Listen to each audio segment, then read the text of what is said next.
Why do people in horror movies do such dumb things? It's a question as old as cinema itself. You're on your couch, you're screaming at the screen, "Don't go in there! Don't read from the ancient book bound in human skin."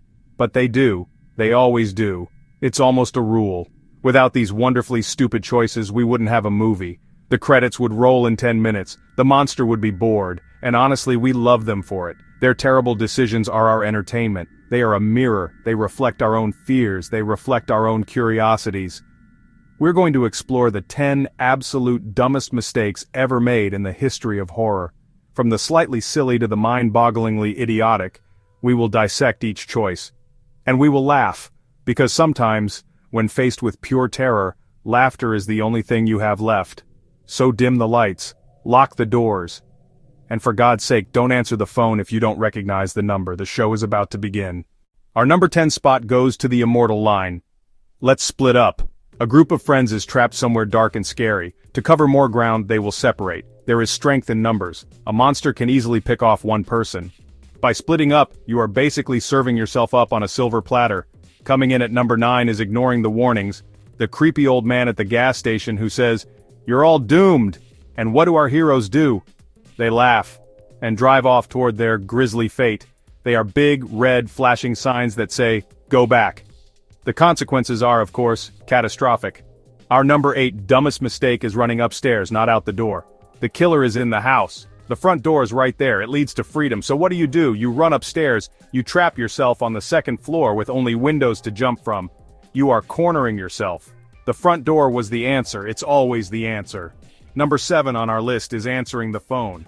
It seems so innocent, doesn't it? But in a horror movie, that simple act is an invitation for terror. It's like opening a cursed tomb. Even now, with the killer's name literally on the screen, they just can't help themselves. They have to hear the spooky voice on the other end. If you are home alone and the phone rings with an unknown number, you have two options. You can ignore it and just continue living your life. Or you can answer it and engage with a potential murderer.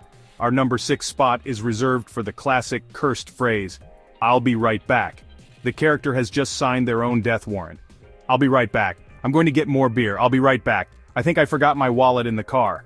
I'll be right back. I'm going to go check on the generator. No amount of beer is worth your life. Stay with the group." This phrase is a promise of death. We are now in the top 5 where the mistakes get truly, epically dumb. At number 5 we have the literary sin, reading the cursed book aloud. It is bound in something that looks suspiciously like human skin. It is written in a language that looks like a spider fell in an inkwell. It is probably chained to a pedestal in a dark, forbidden cellar. So, naturally our heroes open it up and start reading the spooky passages. Out loud. This is a special kind of stupid. Why would you read from a book called the Necronomicon Ex Mortis? The name literally means the Book of the Dead. It's not a cookbook, it is a book of evil spells. Reading it aloud is like dialing 1-800-DEMON and asking for the manager. You are actively summoning evil into the world. You are the reason everyone is about to have a very bad night. We arrive at number 4 hearing a strange noise and going to investigate it. It's the middle of the night. You hear a sound, a scratching, a whisper, a floorboard creaking in the attic. Your survival instinct, a gift from thousands of years of evolution, is screaming at you to hide. But the horror movie character has a different instinct. The instinct to say, "Hello, is anyone there?" and walk toward the sound. There are no good outcomes here. Best case scenario, it's just the wind. Worst case scenario, a ghost, a demon, a man with a chainsaw, and you have just announced your location to them. You might as well be wearing a sign that says, "Free victim here." It's a move that defies all logic. When you are in danger, you move away from the threat, not toward it. It's rule number 1 of not getting murdered. The lesson is simple. If you hear a strange noise, stay put. Barricade the door, call the police. Do literally anything other than go investigate it yourself. What do you think you're going to find? A lost puppy? No. You are going to find the monster, and the monster is going to find you. Let the mystery be. Sometimes ignorance is not just bliss, it is survival. Your job is to stay alive, not to solve the mystery of the creaky floorboard. At number 3 we have a mistake of pure disbelief. Ghosts aren't real. A character says this after seeing a door slam by itself, watching a plate fly across the room, and hearing a ghostly child whisper their name. The evidence is overwhelming, but one person, usually the grumpy dad, refuses to believe.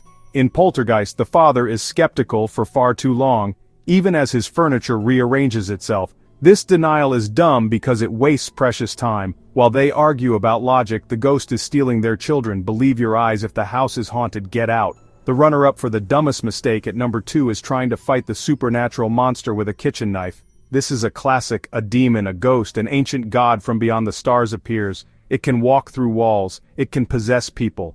It is an immortal being of pure evil, and our hero's first instinct is to grab a steak knife from the drawer and try to stab it. This is like trying to put out a forest fire with a water pistol. You are not equipped for this fight. It almost always ends with the hero being thrown across the room.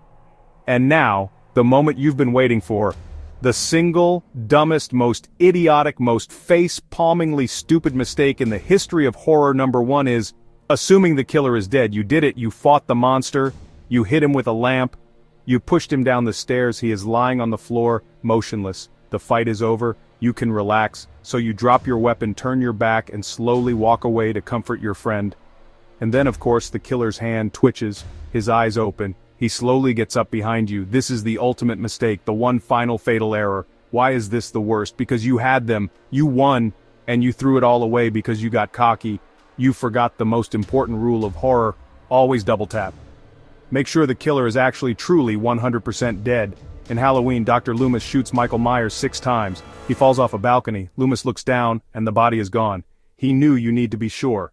This mistake is so dumb because it snatches defeat from the jaws of victory. It leads to the final jump scare, the sequel, the death of the person who just wouldn't make sure.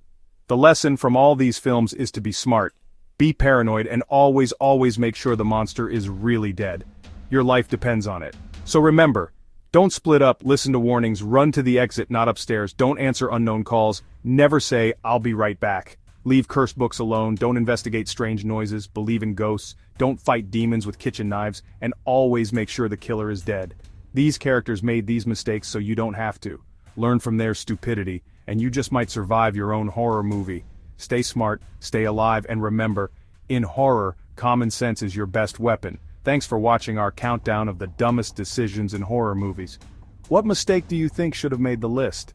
Let us know in the comments below, and don't forget to subscribe for more horror content.